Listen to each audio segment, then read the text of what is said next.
Alright.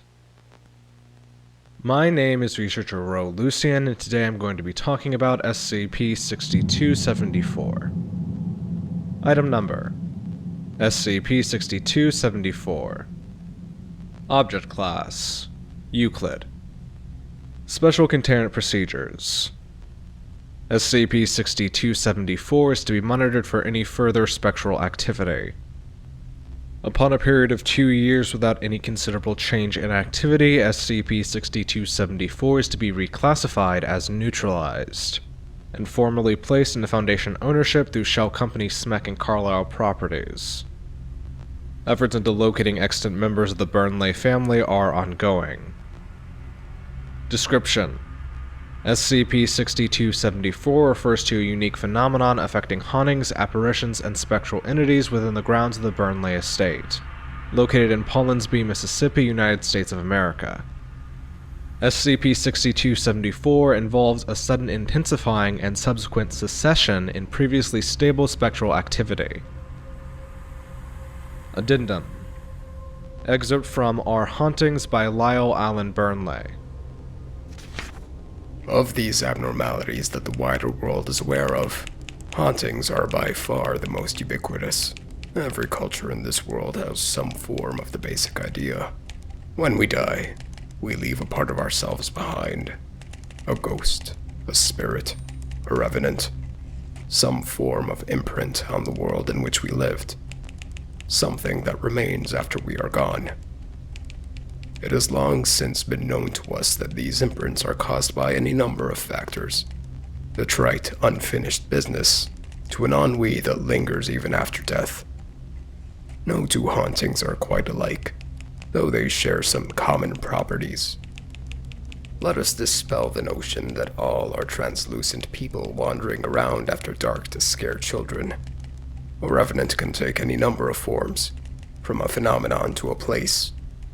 While I cannot speak for all of them, those that I encounter in my home life at the estate were universally positive and helpful to a fault. The most universal property being that they do not leave. The occultists of yore thought that spirits could be banished or exorcised. They were incorrect. In the decades since society learned of their existence, methods have been proposed and tested to permanently remove them. All are prohibitively expensive, and none have ever worked. At best, a spectral entity's actions can be temporarily dampened, but they will never go away. Historical background: The Foundation became aware of the Burnley estate and its reputation for anomalous activity in 1961, during investigations into the larger community of Paulensby, Mississippi. The town of 17,000 was historically known to be a hub for anomalous activity since the 19th century, particularly the Paulensby Public Library. However, in-depth investigation was blockaded by public officials, many of whom were closely associated with the Burnley family. The Burnley family is a dynasty of occultists, socialites, alchemists, and astrologers formerly prominent in the American South. A full list of persons part of or associated with the Burnley family can be found here. The most prominent and relevant was Lyle Allen Burnley, a heresiographer. Footnote 1. One who studies heresies. Active in the 20th century and responsible for the downfall of the Burnley family.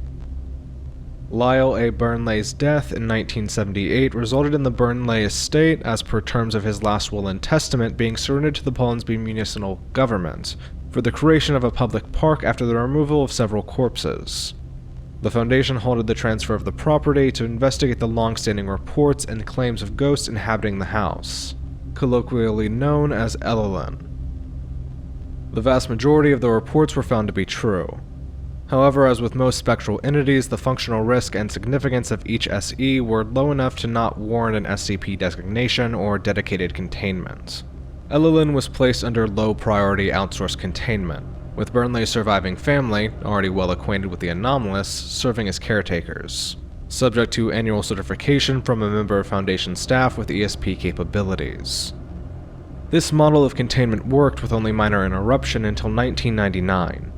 At this point, no members of the Burnley family were still in residence at LLN, the building had fallen into disrepair, and Foundation staff noted the formerly stable spectral entities were acting erratically and violently.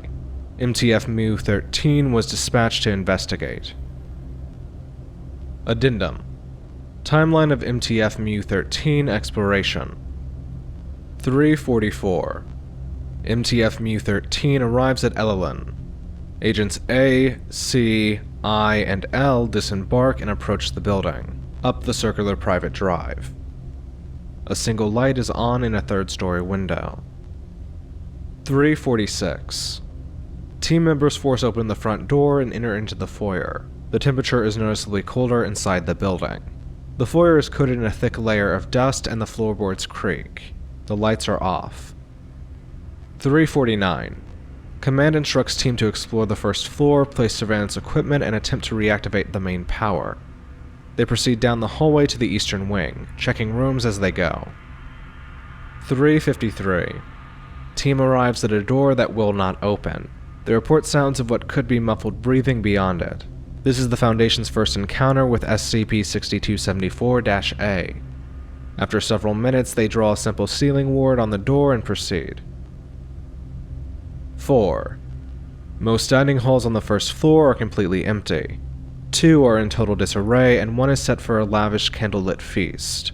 However, all the food is rotten and decomposing. 402.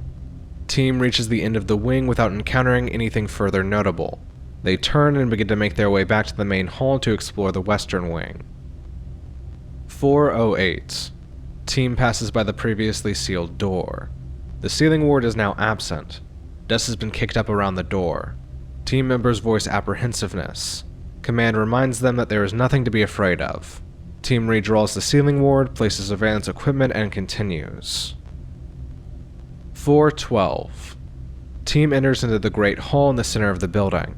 An unidentified figure stands on the large center table, partially disemboweled. It glows with a strange orange light. Team are instructed to ignore it and continue into the western wing. 419. Team enters the western wing of the manor. The door to many of the rooms are sealed from the inside. 423. Team enters one bedroom that is unlocked. It contained a large number of lit candles arranged around the room, and a 4-poster bed with curtains drawn and tied. Attempts to open the curtains are unsuccessful. Surveillance equipment placed. 425. Team members do not realize Agent C is no longer present. 446. Team members locate a fuse box on the second floor. They reactivate the fuses. 446. Redacted. 508. Agents A and I awaken outside the building, in the exterior gardening shed. Agent A is holding item 6274-01. They exit the building into the extensive, overgrown gardens. The central garden bed contains a large flowering tree with a human body embedded into the trunk. Its roots dig into the soil around it, undulating. 525. Agents return to the main building through the large rear doors. The main kitchen is covered in a sticky tar-black fluid. 530. They exit back into the dining hall with the decomposing food. This does not match the previous internal cartography of the manor. The table is now dominated by the nude cadaver of Agent C. 533. They exit back into the eastern hallway, passing by the sealed door as they rush to the Great Hall. It is still sealed, but a single spindly finger protrudes from beneath the doorway. 539. The cow is no longer present in the Great Hall. An unidentified body hangs from a noose disappearing into the rafters. It swings slowly from side to side. 539. Agent I draws her firearm. 540. Redacted. 706. Agent A's corpse is recovered from the porch at dawn. Item 6274-01 is recovered with it.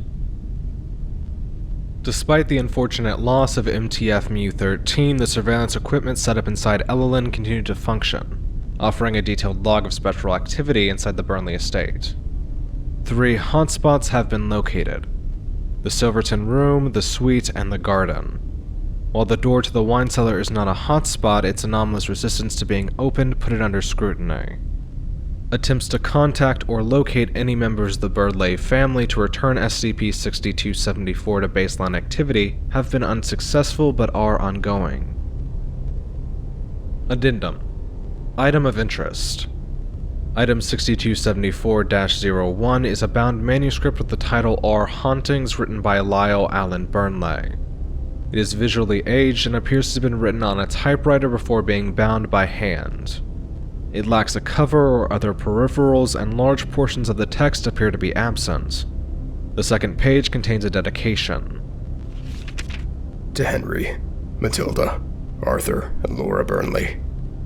You are the best I have ever known. Following this, the first chapter contains a short history of hauntings and ghosts in human culture. The remainder of chapters are each centered around a particular spectral entity Burnley had observed in Elilin, including details of schedule, history, communication, habits, personality, and Burnley's own personal anecdotes with them. In several portions, Burnley laps off into tangents unrelated to the mass of the text. Of the 71 entities described in the text, only 3 have been observed by the Foundation after the recontainment of the manor, termed by Burnley as the Feast, the Brood, and the Totem. However, their behavior is extremely different from that observed and described by Burnley. Our Hauntings also includes instructions for a ritual seance Burnley claimed could allow communication with the entities. SCP-6274-A is not described in the text. Investigation 1. Silverton Room, The Feast. Addendum. Excerpt from Our Hauntings by Lyle Allen Burnley. The Feast is an entity inhabiting the Silverton dining room, among the most docile of those that inhabit our home. As a boy, it was a favorite plaything. As a young man, an endless source of amazement for the ladies of the town when they came up to the manor. As an older man, a close confidant for when one wishes to shut out the troubles of the world with food and drink, without conversation. It is an arrangement of delicacies and perfectly cooked meats with aged wines and all manner of side dishes. Roasted hams, seared steaks, cooked goose, and veal. The exact contents change regularly. I remember Arthur and I at breakfasts, making a game of guessing what would be on the table by nightfall. He adored the room nearly as much as I. Like many other revenants in Elilin, it seeks only to live in happy coexistence with the current generation of Burnleys inhabiting the home. For the Feast, this means providing delicious food, and the enjoyment that comes from a full belly. After much time in the family's archives in the library, I have ventured forth a guess that the Feast was once Abraham Burnley, a noted gastronome and gourmet, dead in 1845. I've had little luck in communing with him in the usual method. It seems he is happy to limit his interactions with the world to one's taste buds. Addendum. Feast, Observations, and Communion. Observations. Since arranging surveillance equipment in the Silverton dining room, the Feast has been observed doing the following. Regularly and erratically changing the arrangement and spread with no apparent schedule. Exclusively producing rotten, decomposing, maggot-ridden, or otherwise inedible food. On 2 occasions producing a carved human corpse as a centerpiece of the meal. Food and drink being violently thrown across the room where it remains until the next change. Several times producing food containing razor blades, shrapnel, and live termites. Communion. The usual method Burnley mentions in the text presumably refers to the classical seance, which he repeatedly cited as an effective means of communication with other spectral entities in the manor. As such, a seance was performed by a Foundation-associated medium in the Silverton dining room. Please dim the lights and draw the curtains. Curtains are sealed and all take a seat at the table. Spectral, spirit, revenant, however you choose to be named. A gust of wind blows through the room. A plate shifts.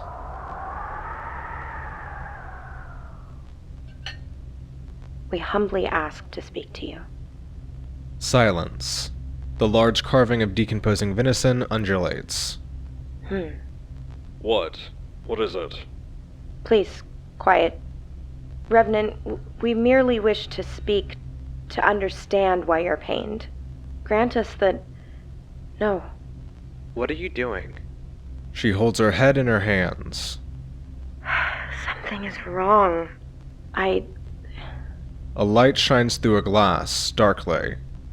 There's no spirit to be found here. Only absences. Only nothing. What's going on? What's that noise? They don't see. Only you see.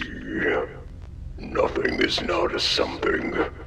There's nothing to be afraid of in the dark. Yes, Revenant, what are you afraid of? The cellar can only be opened by the masters of the house. Look. Below. The seance is broken. The curtains are open and the table's spread has been replaced with several hundred glasses of a dark red wine. Wine?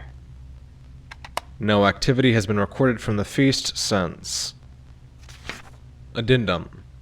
Excerpt from Our Hauntings by Lyle Allen Burnley.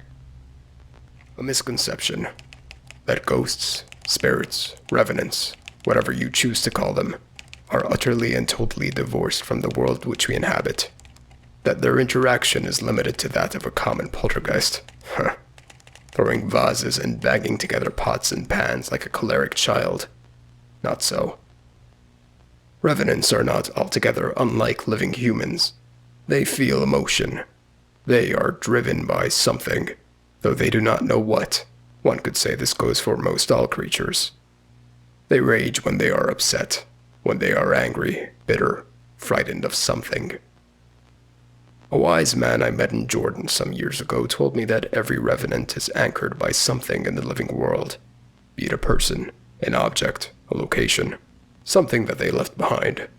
When this anchor is removed, the revenant ceases to exist. What remains is something else. Investigation 2. Western Suite. The Brood. Addendum. Excerpt from Our Hauntings by Lyle Allen Burnley. As a child, I was warned against going into the bedroom in the western wing. We all knew the one. It was never locked. Burnleys do not believe in stifling exploration. But I was told quite sternly by my father that I would be solely and entirely responsible for what I found inside. Decades later, I told Matilda the same thing when she asked what was inside. Naturally, it stopped neither of us. None of the revenants in Burnley Manor are dangerous, but a fair few simply wish to be left alone. The Brood is one of these. I have no idea how old it is. I have asked everyone and searched at the bottom of the archives, but no one seems to know where it came from. Presumably it does not predate the creation of the Western Wing itself in 1798, but who can say for certain? The Brood takes the form of a woman in the throes of childbirth in her bedchambers. She screams, cries, and generally spurns visitors, reasonably enough. The curtains only open for a few seconds, but in those seconds, any questions you ask the poor thing are answered with all the truth of the universe. My father was right.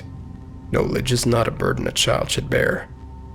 Not a day goes by where I do not remember Matilda weeping as she hugged me. Addendum. Brood Observations and Communion. Observations. Since arranging surveillance equipment in the Western Suite, the Brood has been observed doing the following. Constantly weeping in a low tone. Never screaming, crying, or otherwise producing loud sounds. Never opening the curtains around its bed. Occasionally hurling small objects outside of the bed, impacting them against the wall. All candles in the room momentarily dimming. Communion. Spirit, are you present? An object is thrown from inside the bed, colliding with the wall and clattering to the floor. It is an antique baby rattle. Hello? Hello, Revenant. Your appearance pleases us. Will you help me? Help you with what, O Revenant? Nothing's coming out. My family is no longer in this house. Where have you taken them? I assure you we haven't done anything with your... Then why are you here? We humbly request a moment. Oh, it's finally coming. Get the gun.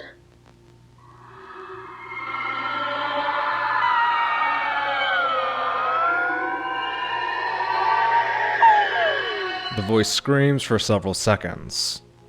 All the candles surge and snuff out. Hello? Spirit? A light shines through a glass, darkly. You are talking to a shell. You are the one that spoke to me before. You are wasting your time with ghosts of ghosts. There is something greater to fear. Something larger that is coming. Yellowland is a microcosm of an example. There is something eating away at the Burnley manor. I don't understand. There were once hundreds of ghosts in the estate. Now there are none. You have 2 questions to answer. What can kill a ghost? And what does a ghost leave behind? You can't kill a ghost. Then where is your brood? The candles all relight simultaneously. The curtains of the bed are open, revealing a blackened, charred mass inside. It twitches, then falls still. No activity has been recorded from the brood since. Addendum. Excerpt from Our Hauntings by Lyle Burnley. The Burnley ghosts are like no other. Haunted manors are a dime a dozen. Revenants angry that they have been forgotten by the world, acting out in crowds of unknowing fools furthering their suffering. A tragic story by any angle. But here, our ghosts are not unknowns forgotten by the world. They are remembered. Burnleys do not shy away from our ghosts. We approach them with open arms. They may not be of this mortal coil, but they are still family, and family is the most important thing. Family is what we leave behind in this world, our legacy and our mark. We also leave behind our spirits, our revenants. This book is a collection of the ghosts of Burnley Manor, and the place they hold in our family. The family is the anchor for all of them. I do not like to imagine a world in which that anchor no longer exists, and so I shall not. But when I walk the grounds at night, my children have all but gone. I realize I may very well be the last Burnley. Without me, what will happen to this place? The memories I have forged here with my children. My place is to remember what my ancestors have left behind. What will I leave behind? Investigation 3. Garden. The Totem. Addendum. Excerpt from Our Hauntings by Lyle Burnley. The totem is a strange thing. I remember long afternoons spent running through the gardens with my brothers and sisters. Groundskeeper hated us, how we would ruin his perfectly tended shrubs. Then we'd be called in for dinner by the maid, and wolf down the feast, before spending the evening lounging beneath the totem. My grandfather sat me on his lap and told me its story one day. His own granduncle had done a service for the Indians that still dominated our land back then. The specifics of the service are unclear to me, but it was great enough that when he died, they paid their debt, and he came back, as a sapling in the grounds of the garden that he loved so much.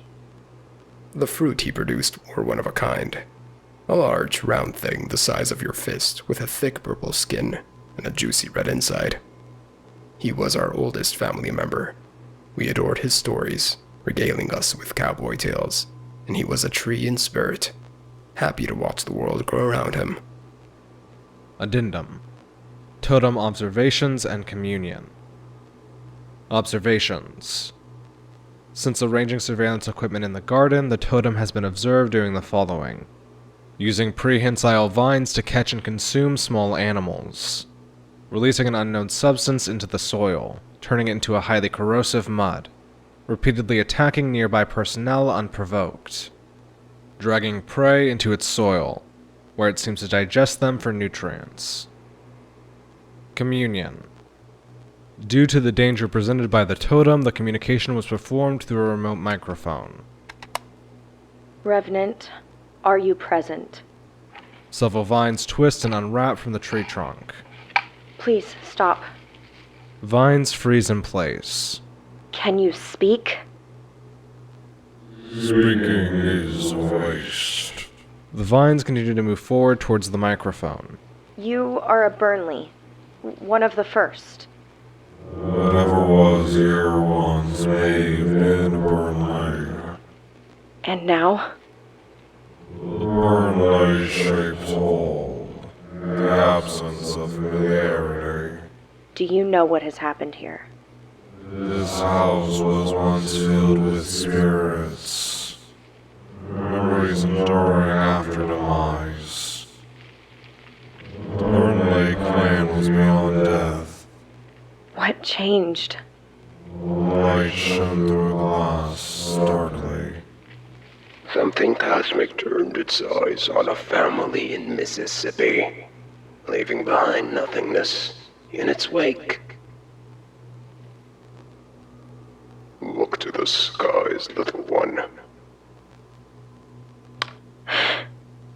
A twig snaps. Is able to breathe again.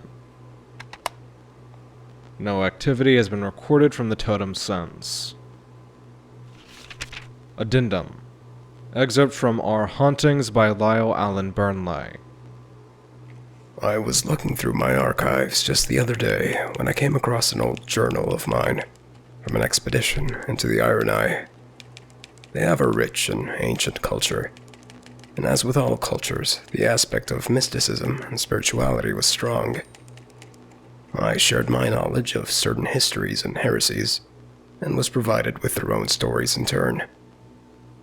One story was of a man whose father had been killed in battle.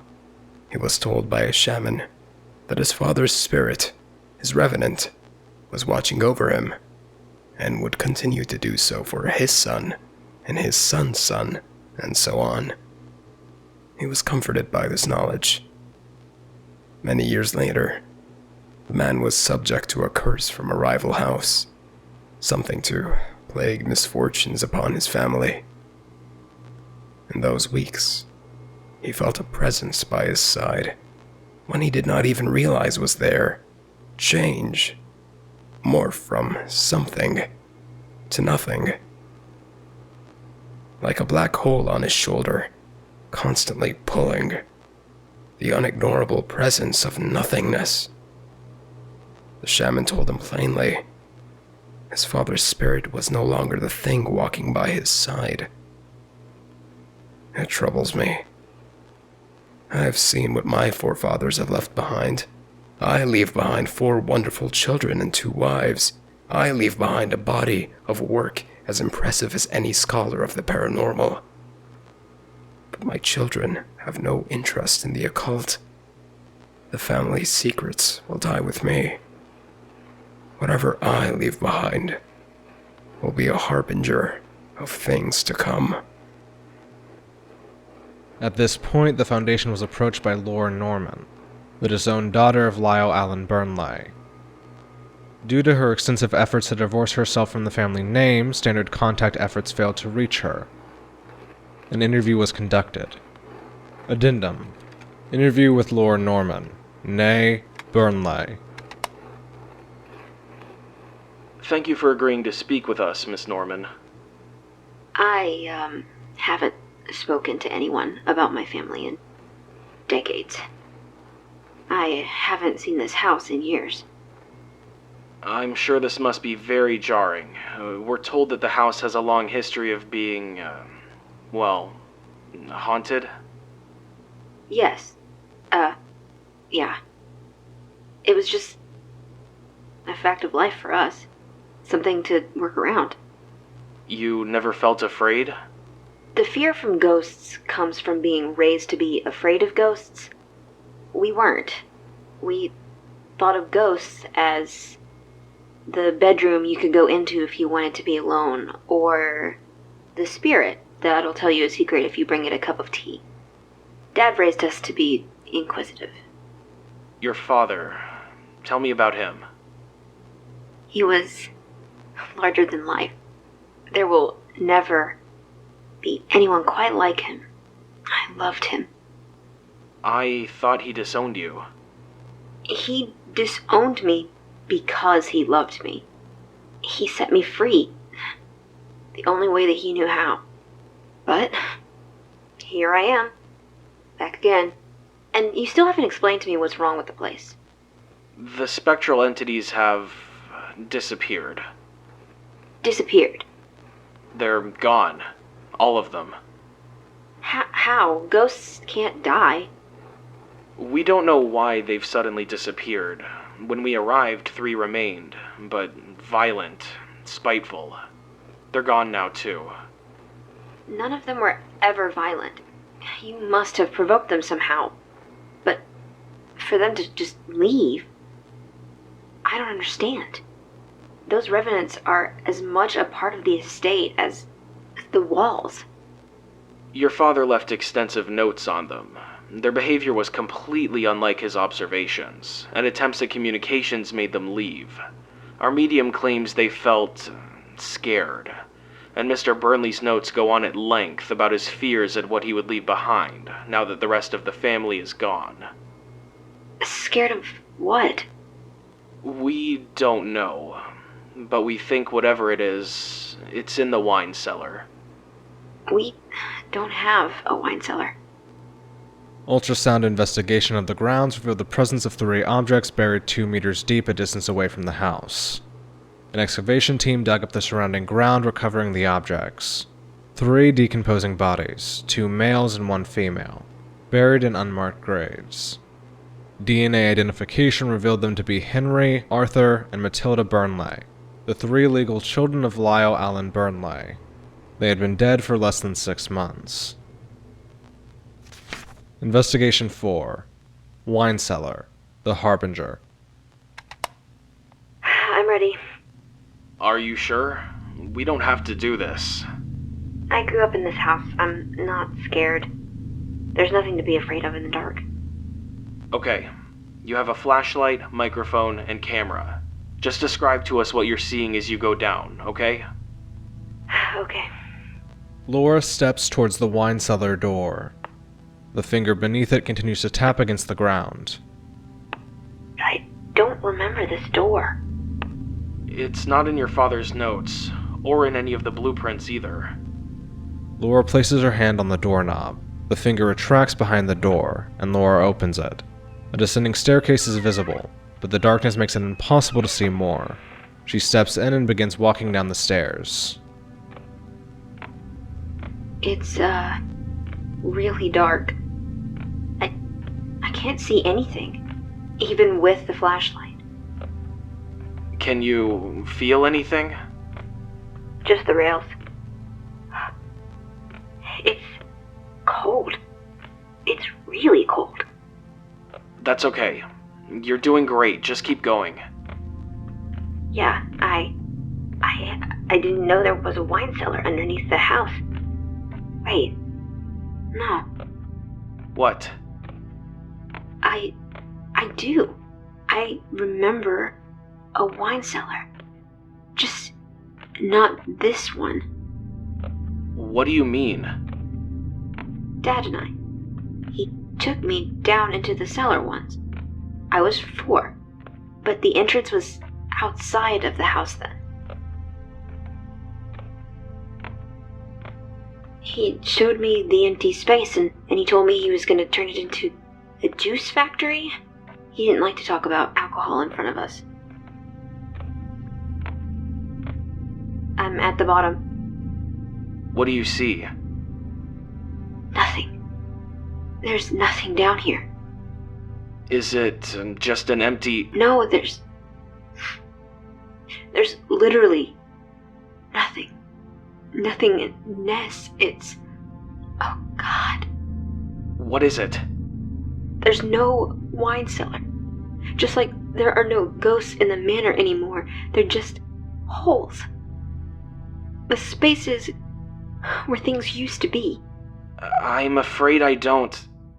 Something is eating my family. This is what's left. Nothing. This is what we left behind.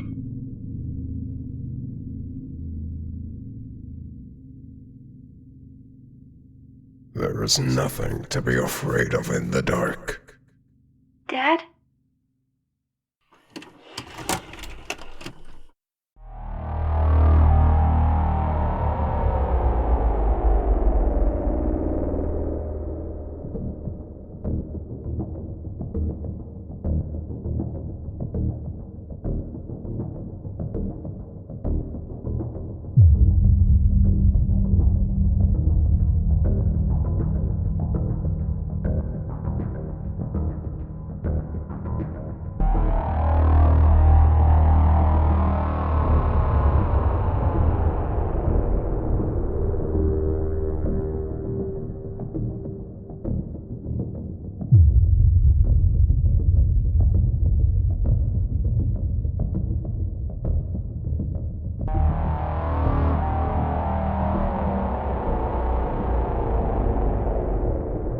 Thank you all for watching, and a special thanks to all my patrons, especially my tier 4 patron, Alexis the Great. If you want to help support this channel, go ahead and visit my Patreon for early access to videos, skip recommendations, and other Patreon benefits.